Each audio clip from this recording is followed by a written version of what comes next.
வணக்கம் மக்களே, welcome to the ஃபென்சர் show. இன்னைக்கு ஷோவில் நம்ம பார்க்க போகிறது எஃப் மேரி கில் அப்படின்ற ஒரு மூவியோட ரிவ்யூ. இந்த படம் பார்த்தீங்கன்னா பிரைமில் அவைலபிளாக இருக்குது, தமிழ் டப்பிங்கோட அவைலபிளாக இருக்குது.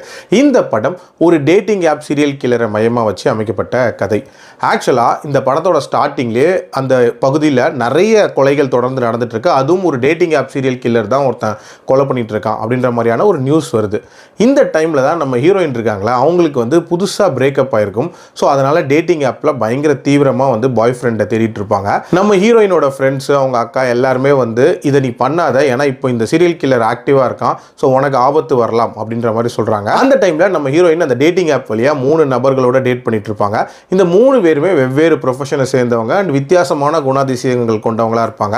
பட் இந்த 3 பேருமே அந்த சீரியல் கில்லர் யாரு அப்படின்ற அந்த க்ளூஸ் இருக்கும்ல நியூஸில், அதில் ஒருத்தருக்கும் ஒரு க்ளூ அப்படின்ற மாதிரி மேட்ச் ஆகுது. ஸோ உண்மையிலே இந்த 3 பேரில் யார் கில்லர், அதை எப்படி ஹீரோயின் கண்டுபிடிக்கிறாங்க அண்ட் டுவர்ட்ஸ் தி எண்ட் என்ன ஆகுதுன்ற மாதிரி நிறைய விஷயங்களை சொல்லக்கூடிய ஒரு படம் தான் இந்த படம். எனக்கு இந்த படத்தில் பிடிச்ச விஷயமே இந்த படத்தோட அந்த மிஸ்ட்ரி எலிமெண்ட் தான். 3 பேரில் யாரோ ஒருத்தர் கில்லராக இருக்க போகிறாங்க அப்படின்ற மாதிரி இந்த கதையை கொண்டு போகிறாங்க. அதுக்கேற்ற மாதிரி ஒருத்தருக்கும் ப்ராபபிலிட்டி அப்படின்றது ரொம்பவே ஈக்குவலாக கொடுத்துருப்பாங்க அப்படின்னே சொல்லலாம். அண்ட் டுவர்ட்ஸ் தி எண்ட் அந்த ட்விஸ்ட் அப்படின்றதும் ஒரு அல்டிமேட் ட்விஸ்ட்டாக இருந்துச்சு. பொதுவாக ஒரு சீரியல் கில்லர் மூவினாலே பயங்கரமாக வயலண்ட் சீன்ஸ் இருக்கும், இல்லை பிளட் ஷெட் இருக்கும், இந்த மாதிரி தானே நம்ம பார்த்துருப்போம். பட் இந்த படத்தில் அந்த மாதிரி எதுவுமே இருக்கவே இருக்காது அப்படின்னே சொல்லலாம். இன்ஃபேக்ட் ஒரு ஃபன் ஃபில்டாக ஒரு சீரியல் கில்லர் மூவி கொடுக்கணும் அப்படின்ற மாதிரி முயற்சி பண்ணியிருக்காங்க. உண்மையிலே ஒரு வித்தியாசமான அட்டெம்ப்ட் அப்படின்னு நான் சொல்வேன். பட் இருந்தாலும் அந்த ஃபன் மொமெண்ட்ஸ் இருக்குல்ல, அதில் ஒரு சில விஷயங்கள் ரொம்ப ஃபோர்ஸ்ஃபுல்லாக திணிச்சிருப்பாங்க. அதனாலேயே கொஞ்சம் வந்து நிறைய சீன்ஸ் ஒர்க் அவுட் ஆகாத மாதிரி இருக்கும். ஸோ அது வழியாக இந்த மிஸ்ட்ரியை சொல்லும் போது பெருசாக சீரியஸான ஃபீல் அப்படின்றது நிறைய இடங்கள்ல வரவே இல்லை.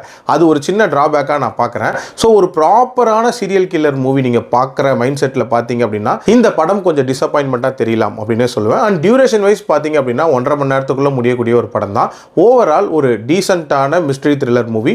பட் இன்னுமே கொஞ்சம் சீரியஸான போர்ஷன்ஸும் கலந்து கொடுத்துருக்கலாம் அப்படின்றது என்னோட ஒப்பீனியன்.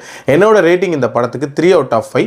இந்த படம் ஒரு ப்ராப்பரான அடல்ட் மூவி, நிறைய அடல்ட் சீன்ஸ் இருக்குது. ஸோ அதுக்கேற்ற மாதிரி பிளான் பண்ணிக்கோங்க. மீண்டும் அடுத்த விமர்சனத்தில் சந்திக்கிறேன். நன்றி, வணக்கம்.